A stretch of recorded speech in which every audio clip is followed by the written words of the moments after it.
243 தொகுதிகளை உள்ளடக்கிய பீகார் மாநில சட்டமன்ற தேர்தலில் இதுவரை இல்லாத அளவிற்கு வரலாற்று சிறப்புமிக்க வெற்றியை தேசிய ஜனநாயக கூட்டணி பெற்றுள்ளது. இக்கூட்டணியில் இடம்பெற்றுள்ள பாஜக, ஜனதாதளம், லோக் ஜனசக்தி கட்சிகள் தாங்கள் போட்டியிட்ட தொகுதிகளில் கிட்டத்தட்ட 90% அதிகமான வெற்றிகளை பெற்றுள்ளன. தேசிய ஜனநாயக கூட்டணியை எதிர்த்து களம் கண்ட இண்டி கூட்டணி மிக மோசமான தோல்வியை சந்தித்திருக்கிறது. 2020ஆம் ஆண்டு நடைபெற்ற தேர்தலில் 72 தொகுதிகளை வெற்றி பெற்றிருந்த பாஜக தற்போது 90க்கும் மேற்பட்ட தொகுதிகளிலும், 42 தொகுதிகளில் வெற்றி பெற்றிருந்த ஜனதாதளம் தற்போது 80க்கும் மேற்பட்ட தொகுதிகளிலும் வெற்றி பெற்றுள்ளது. அதே நேரத்தில் கடந்த சட்டமன்ற தேர்தலில் 75 தொகுதிகளில் வெற்றி பெற்று தனிப்பெரும் கட்சியாக இருந்த ஆர்ஜேடி தற்போதைய தேர்தலில் 30க்கும் குறைவான தொகுதிகளில் மட்டுமே வெற்றி பெற்று மிகப்பெரிய பின்னடைவை சந்தித்திருக்கிறது. தொகுதி பங்கீடு தொடங்கி வேட்பாளர்கள் அறிவிப்பு, பிரச்சாரம் வரை அனைத்து ஏற்பாடுகளும் சுமூகமாக நடைபெற்றது தேசிய ஜனநாயக கூட்டணிக்கு மிகப்பெரிய வெற்றி வாய்ப்பை ஏற்படுத்தி தந்திருக்கிறது. அதே நேரத்தில் கூட்டணி பேச்சுவார்த்தையில் தொடங்கி தொகுதி பங்கீடு, போட்டி வேட்பாளர்கள் அறிவிப்பு, முதலமைச்சர் வேட்பாளர் அறிவிப்பதில் குளறுபடி என இண்டி கூட்டத்தில் ஏற்பட்ட குழப்பங்களே அக்கூட்டணிக்கு தோல்வியை பெற்றுக் கொடுத்திருக்கிறது. பீகார் மாநிலத்தில் தான் சந்திக்கப் போகும் தோல்வியை முன்கூட்டியே கணித்த இண்டி கூட்டணி மக்களை திசை திருப்புவதற்காக வாக்கு திருட்டு எனும் நாடகத்தை பிரச்சாரமாக அரங்கேற்றியது. அதற்கு ஆதரவு தெரிவிக்கும் வகையில் திமுக தலைவரும் தமிழக முதலமைச்சருமான ஸ்டாலின் பீகாருக்கே நேரடியாக சென்று ராகுல் காந்தியுடன் இணைந்து பேரணியில் பங்கேற்றார்.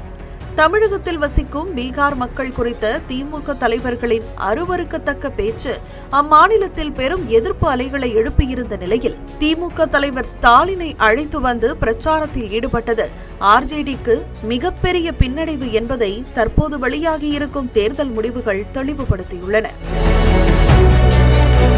ஏற்கனவே தமிழக துணை முதலமைச்சர் உதயநிதி ஸ்டாலினின் சனாதனம் குறித்த அவதூறு பேச்சு வட மாநிலங்களில் பெரும் கொந்தளிப்பை ஏற்படுத்திய நிலையில் திமுகவின் தலைவர் ஸ்டாலின் தான் தமக்கு பிடித்த தலைவர் என தேஜஸ்வி யாதவ் வெளிப்படையாக அறிவித்ததும் அவரின் தோல்விக்கு ஒரு காரணமாக அமைந்திருக்கிறது. அதோடு வாரிசு அரசியலை பீகார் மாநில மக்கள் விரும்ப மாட்டார்கள் என்ற பிரதமர் மோடி மற்றும் உள்துறை அமைச்சர் அமித்ஷாவின் பேச்சுகள் நிதர்சனமான உண்மை என்பதையும் தேர்தல் முடிவுகள் வெளிப்படுத்தியுள்ளன. ராகுல் காந்தியின் ஆதரவு 85க்கும் அதிகமான இடங்களில் பேரணி, வீட்டில் ஒருவருக்கு அரசு வேலை என்ற வாக்குறுதி என ஆர்ஜேடி மேற்கொண்ட அனைத்து முயற்சிகளும் தோல்வியிலேயே முடிவடைந்துள்ளது. காங்கிரஸ் கூட்டணி இன்றியும் திமுகவின் ஆதரவின்றியும் தனித்து நின்றிருந்தால் கூட ஆர்ஜேடி கணிசமான தொகுதிகளை வென்றிருக்கும் என்ற விமர்சனமும் பரவலாக எழுந்துள்ளது. அதே நேரத்தில் நிதிஷ்குமாரின் வயது, அடிக்கடி மாறும் நிலைப்பாடு ஆகியவற்றை முன்வைத்து எதிர்க்கட்சிகள் மேற்கொண்ட பொய் பிரச்சாரங்களும் இந்த தேர்தலின் மூலம் தவிடுபொடியாகியுள்ளன. அடுத்த ஆண்டு நடைபெறவுள்ள தமிழ்நாடு, கேரளா, புதுச்சேரி, மேற்கு வங்கம், அஸ்ஸாம் ஆகிய 5 மாநில தேர்தல்களுக்கு முன்னோட்டமாக கருதப்பட்ட பீகார் மாநில தேர்தலில் தேசிய ஜனநாயக கூட்டணி பெற்றிருக்கும் வரலாற்று சிறப்புமிக்க வெற்றி வாக்கு திருட்டு எனும் பொய் பிரச்சாரத்திற்கும் வாரிசு அரசியலுக்கும் நிரந்தரமாக முற்றுப்புள்ளியை வைத்திருக்கிறது.